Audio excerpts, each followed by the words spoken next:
In Game 2, the Oklahoma City Thunder led for most of the game and dominated the Pacers to tie the series at 1 game apiece. And just like most nights, it was their defense that really set the tone. Coming into the series, the Thunder had never faced an offense like Indiana's, one that plays so fast with a ton of movement. But despite the series being tied at a game apiece, the Thunder defense has generally had the edge and forced the Pacers into really rushed decisions. And part of that is because they figured out everything the Pacers were trying to run. I want to first start with the inbound plays because it's one of the few times where a team can design something to get organized. But on this one, they know Siakam's cutting, so Shea takes him. J-Dub undercuts Neesmith's path to the corner. Now he continues to run his route, but Halliburton throws it towards the backcourt, so Turner has to save it. After all that chaos, Nembhard settles with a basic pick and roll and misses the jumper. Just a few minutes later, the Pacers have another chance to set up an action, but Cason Wallace isn't guarding the inbounder because he knows Halliburton is using an elevator screen. He cuts that off, so Turner then has to make a play off the dribble, and that's a shot the Thunder are going to live with. So, because the Thunder saw that coming, the Pacers then have a nice disguise. McConnell comes out for the ball, but Halliburton cuts down to the paint. Caruso is on his top side to stop a potential layup, but that gives Hallie a head start on this elevator screen.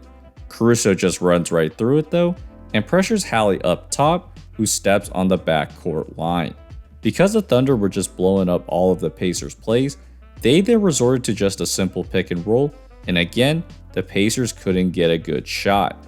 All of this is an encapsulation of what has happened for most of the series so far.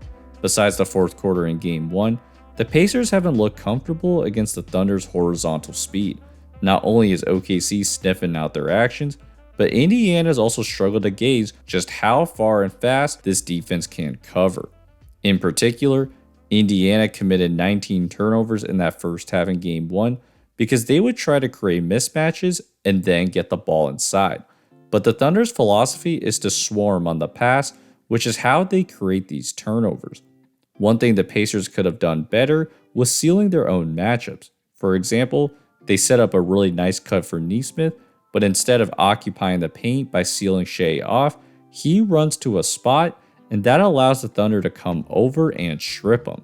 So in Game 2, the Pacers made that part of their offensive game plan, primarily with Pascal Siakam, but the Thunder were ready for it as they fronted him at all costs, so everything had to be ran on the perimeter.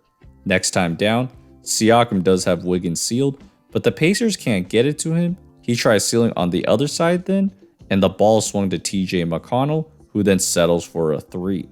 Now, during the timeout, Halliburton came up to him and says, "Keep sealing, just keep doing it, I'll get it to you, come on." So, out of the timeout, they try to set up that seal. Nembhard gets the ball, and Mather clears out the left side. But because J-Dub knows it's a one-on-one, he fronts Siakam to make that pass difficult. Siakam then aborts and gets the ball for a perimeter ISO, and that's another play that's blown up. So a few minutes later, the Pacers tried setting up another play to get Siakam the ball. They run a pick and roll to create a switch, and then throw it to Turner as the hub. Now, Siakam looks wide open, especially because Shea's letting Siakam get inside position. But that's a bait because Dort is ready to help and creates that turnover. Another way you can tell if the Thunder knew something was when they intentionally switched matchups. For example, on this inbound, Caruso says, "I got Siakam." Now, it doesn't seem weird in theory, but when you see the play, it's Halliburton who's coming off the screens, and Caruso, who was on Siakam, can now easily switch onto Hallie and then contest his shot. Now, the Pacers do get another possession, which creates another chance for an inbound play. And this time, notice that Caruso is now on Halliburton. That's because they know Hallie's coming up to use the screens, so Caruso slows him down, and he has to kick that out for a contested 3. Both of those plays were for Halliburton, but Caruso was on different matchups in order to eventually affect Hallie on both plays. Speaking of Hallie, a lot of talk about him has been about his very passive nature in both games. As mentioned very briefly in our last video, the Thunder defense is really not a good matchup for his game. No one really wants to face the Thunder defense, but for Halliburton in particular, he's not as threatening to the Thunder defense because he's not comfortable working in traffic. When he feels the slightest of help coming, his instinct is to get the ball out, and it's hard to create real advantages when the Thunder moves so fast. When Halliburton is not at his best, the Pacers' offense does struggle.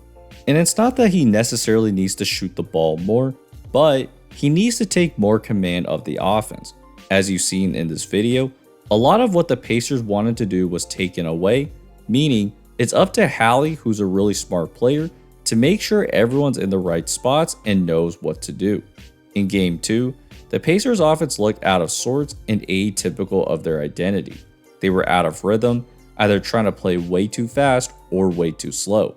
When they had open looks, they were slow to shoot them and put it on the floor instead, and it's hard to create another good look against the Thunder once you give them a chance to recover. I thought they were impatient as well by trying to throw long passes that were prone to getting picked off, and when they did have matchups that they could try and throw to, they decided to drive it instead and take inefficient long twos. Now, at the end of Game 2, Halliburton did get more aggressive. When there was an opening, he went to the pull-up jumper and knocked down a few shots, and I think it will be really important for him to seek these shots out because that's when he's probably going to be the most open.